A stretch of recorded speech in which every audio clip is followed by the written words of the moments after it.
Start na ng online class afternoon session.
Si Kuya Sian ay ayun, nakikipag-online class pa rin. So, live na para maghugas naman ni Mami. Malakas yung sounds ng laptop ni Kuya para naririnig din ni Mami.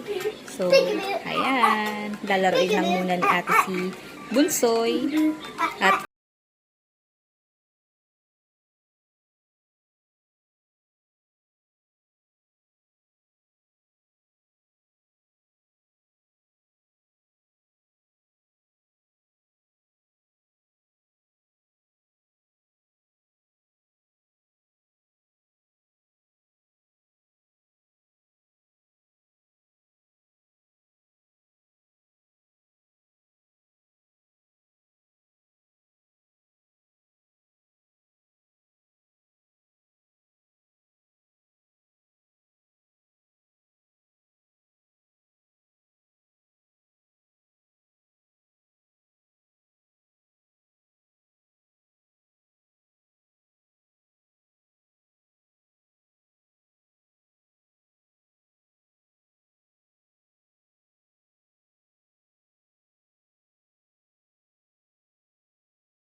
so, tapos na ang online class ng aking mga estudyante. So, mamaya naman, pahinga lang muna ng konti.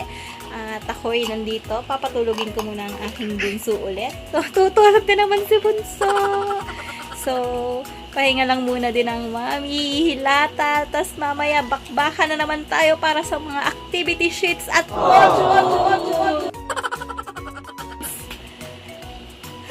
Nako, new normal. Nakakaloka ka, new normal. Diba, ang hirap sa mga teachers, ang hirap sa mga estudyante.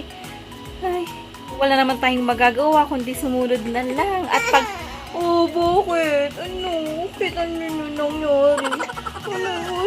Naiiyak din yung bunso. Naiiyak din siya. Ano ba naman yung laway mo?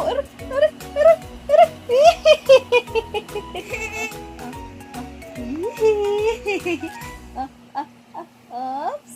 So, nagpapahinga din yung mga estudyante ko. Andun, nanonood muna sila ng TV kasi pakbaka na naman kami mamaya nito sa activity sheets. So, kailangan namin tapusin yung gawain para sa araw na to para hindi kami matambakan kasi Friday ipapasa na yung mga activity sheets at modules nila. So, kailangan namin matapos. Ang sarap humilata, mga mami.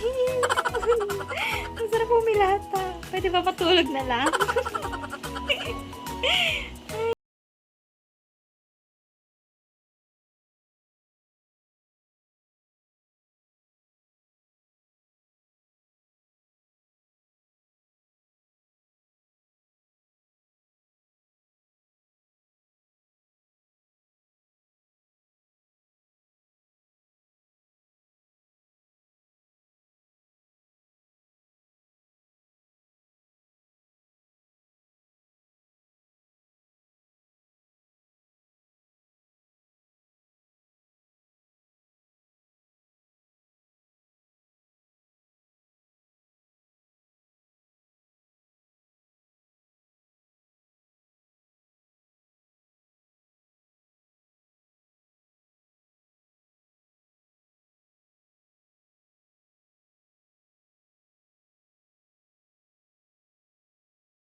So, para hindi masyadong maingay si Kaden at hindi siya magulo, nanonood siya ng Cocomelon. Anna! Nanonood siya ng Cocomelon para hindi siya masyadong maingay, hindi siya umiyak.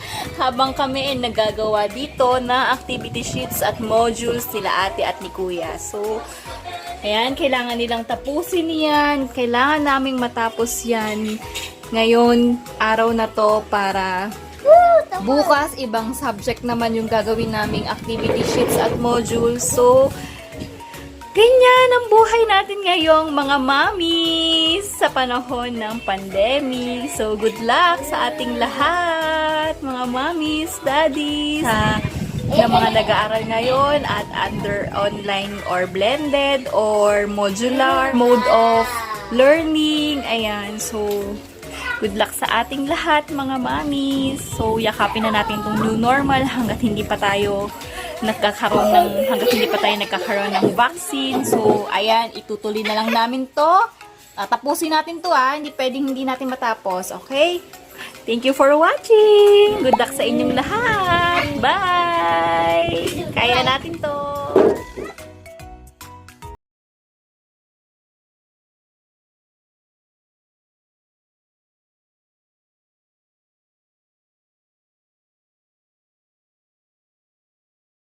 Bata. At yan ang gawain ni Mami kapag ay kulit lang. Ayan. So yan yung gawain ni Mami kapag Friday. Papasa natin yung mga output ng mga bata na sinagutan nila buong linggo, yung mga pinagawa ng teacher nila. Ayan. So maglalakad lang tayo kasi nandyan lang naman sa ututan yung ating eskwelahan. Buti na lang malapit ang school sa bahay namin. So, konting kembot lang. Tapos, nandun na tayo sa school. So, lahad lang tayo. Exercise sa morning. So, yan.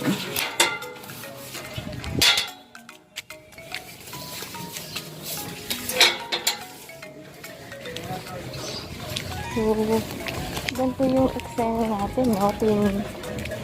Tuwing Friday, nagpapasa tayo. Tapos, ibibigay naman nila ulit yung mga modules na para sa next week. Yun naman yung ginagawa ng mga teachers natin, no? So, effort din talaga at effort din sa part ng mga teachers natin. So, yan ang new normal. Kailangan na natin yakapin ng ganitong new normal habang wala pang gamot sa virus na COVID. Ay, nako, COVID ka talaga. So, ayan, malapit na tayo. Konting tembot lang. Okay. Diba? Wala. Isang kanto lang yung pagitan. Nasa school na ako. Ang saya-saya. Kaya, okay lang din naman. So, ganito yung setup namin, no? So, ganito nga yung setup. Kawawa din ang ating mga teachers kasi kailangan pa rin nilang panigahan ng outfit. So, sacrifice talaga ang nangyayari sa panahon na ngayon. So, yan, I'm here. Bye! Pauwi na tayo. Nakuha ko na ulit yung mga bago na namang sasagutan nila for this week. So, itong unang pinasa ngayon, ngayong umaga, yung para kay Ate Chloel, sa aking anak na babae. So, mamaya tanghali naman yung para kay Kuya. So, that's our life. So, kapag ganito, so, sa ngayon kasi, yung husband ko, work from home. So, kaya may pamapag-iwanan ako sa mga bata. Pero usually, kapag ganito, na pupunta ako ng school at wala akong mapag-iwanan. So, pinapasundo ko yung mga bata dun sa kabila para sila yung magbabantay habang ako pupunta ako ng school. So, ganun yung setup namin. Weekly, ganyan.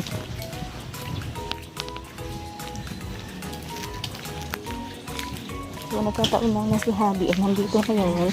Kaya nasa kanya ngayon. Pagye.